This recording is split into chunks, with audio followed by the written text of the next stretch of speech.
2024年11月、アメリカ、アリゾナ州、その瞬間は、わずか47秒の映像に刻み込まれていた。連邦捜査局、FBI が異例の再捜査に踏み切った。その理由を知ったとき、あなたは画面から目を離せなくなるだろう。I-10高速道路のトンネル内で、5台の車両が連鎖追突した。深夜の出来事だった。事故直後に回収されたドライブレコーダーの映像には、走行車線を塞ぐ何かが映っていた。形はある。しかし、動き方が違う。事故調査官たちは映像を繰り返し解析した。そして出した結論は、たった一言だった。これは人間ではない。その言葉が、全ての始まりだった。事故から72時間後、捜査員たちがトンネル内で発見したのは、誰もが予想しなかった証拠だった。現場に残されたそれは、事件の性質を根底から覆すものだった。偶発的な事故という見立ては、完全に崩れ去った。なぜ FBI が動いたのか、なぜ映像の一部は今も非公開のままなのか、そして、あのトンネルの中に本当にいたのは何だったのか、謎は、まだ解けていない。この事件には、もう一つの顔がある。追突した5台のドライバーたち。彼らはその日、どんな日常を送っていたのか、なぜ、あの夜、あのトンネルを通ることになったのか。次は、被害者たちの、その日、に迫る。2026年4月、あの夜のことを振り返るとき、誰もが同じことを言い、まさか、自分があのトンネルを通ることになるとは思っていなかった。と、追突事故に巻き込まれた5台のドライバーたちには、それぞれの、その日、があった。最初の車を運転していたのは、フェニックス郊外に住む43歳の男性だった。彼はその朝、いつもより30分早く目を覚ました。妻が作ったコーヒーを飲み、子供たちが学校へ出かけるのを見送った。特別なことは何もなかった。ただ、仕事の打ち合わせがたくさんであり、少し急いでいた。それだけだった。2台目のドライバーは、28歳の女性だった。看護師として夜勤を終えたばかりで、帰宅を急いでいた。12時間のシフトを乗り越えた体は疲れていたが、気持ちは穏やかだったといい、その日は非番で、翌日は友人との約束があった。3台目には、引っ越しの荷物を満載にしたトラックが続いていた。運転していたのは60代の夫婦だった。長年住んだフェニックスを離れ、新しい街で第二の人生を始めようとしていた。2台には、長年の思い出が詰まっていた。4台目と5台目は、たまたまその道を選んだ通りすがりの車だった。渋滞を避けるためにルートを変えた。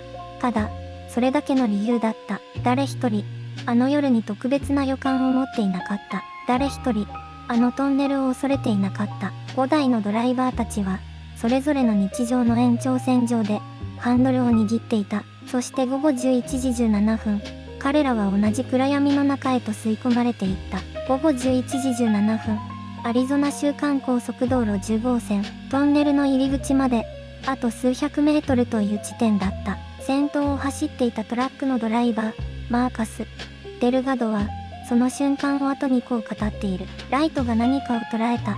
人間にしては、おかしかった。彼がブレーキを踏んだのは、反射的な判断だった。理屈ではなく、本能だった。しかし、時速90キロで走行中のトラックは、そう簡単には止まれない。タイヤが路面を削る音が、トンネル内に響き渡った。2台目の車が追突した。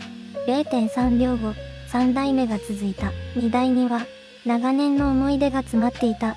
4台目と5台目は、たまたまその道を選んだ通りすがりの車だった。渋滞を避けるためにルートを変えた。ただ、それだけの理由だった。誰一人、あの夜に特別な予感を持っていなかった。誰一人、あのトンネルを恐れていなかった。5台のドライバーたちは、それぞれの日常の延長線上で、ハンドルを握っていた。そして午後11時17分、彼らは同じ暗闇の中へと吸い込まれていった。最初に現場へ駆けつけたのは、州警察のオフィサー、レイチェル・モリーノだった。彼女は後の証言でこう述べている。車は5台とも、まるで何かから逃げるように止まっていた。でも、逃げた先に、何もいなかった。煙が漂い、ガラスの破片が床に散らばっていた。負傷者のうめき声が、コンクリートの壁に反響していた。そして、トンネルの奥、誰もいなかった。ドライブレコーダーが捉えた。何かはすでに消えていた。この沈黙が捜査を動かすことになる。この沈黙が捜査を動かすことになる。事故発生から3時間後、アリゾナ州警察の事故調査班が正式に現場へ入った。担当官に任命されたのは、ベテラン調査官のダニエル・クロスだった。17年のキャリアを持つ彼でさえ、このトンネルの空気に何か違うものを感じたといい、5台の車両はすべて同じ方向を向いて停止していた。まるで見えない壁に向かって突進したかのように。そしてドライブレコーダーの映像が回収された。映像の解析は翌朝から始まった。担当した映像技術者は再生を止めた瞬間、言葉を失ったといい、画面の中に映っていたのは人間の輪郭ではなかった。高さはおよそ 1.8 メートル。しかし動き方が違った。人間が歩くような重心の揺れがない。まるで浮くように車線を横断していた。調査班はこの映像を直ちに上層部へ報告した。公式発表が出たのは事故から26時間後のことだった。アリゾナ州警察は記者会見を開き、こう述べた。現時点では映像に映った物体の正体を特定できていない。その一言が全米に波紋を広げた。そしてこの会見から6時間後、捜査に FBI が加わった。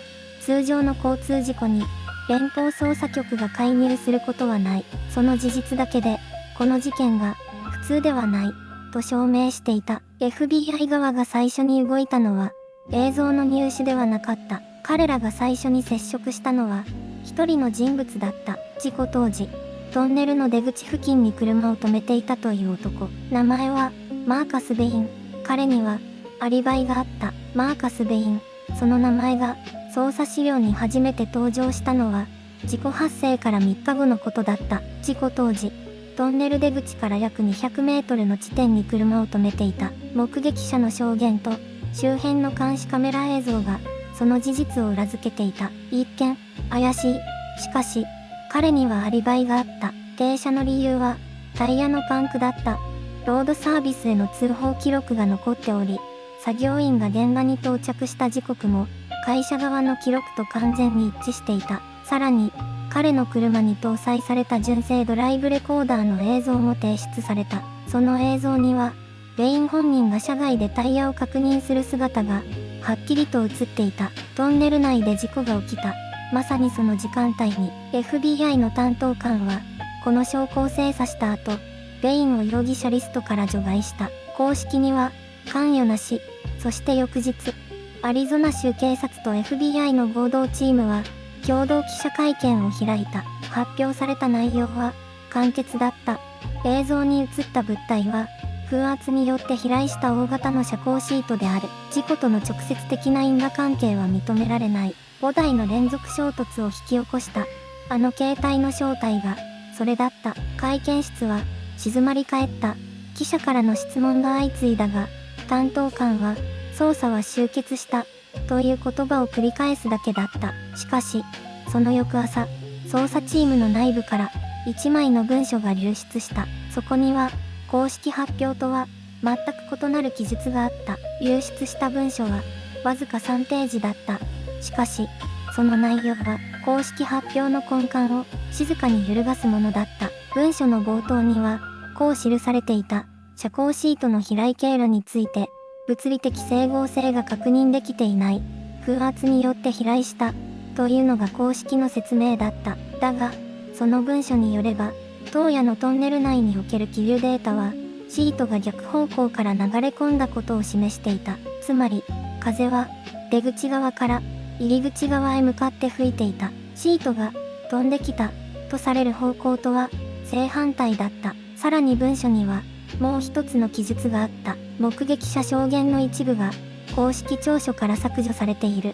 5台の衝突に巻き込まれたドライバーのうち2名が当初の聴取で携帯は動いていたと証言していた。遮光シートは動かない。風に揺れることはあってもまるで意志を持つように車線の中央で立っていることはない。しかしその証言は最終的な調書には記載されていなかった。なぜ削除されたのか。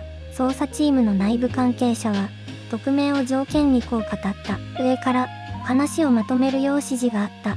まとめるとは何を意味するのか。事故から72時間後に発見された証拠も、その文書の中では別の解釈が示されていた。公式発表が終結を宣言したその同じ日に、捜査の内側ではまだ何かが動いていた。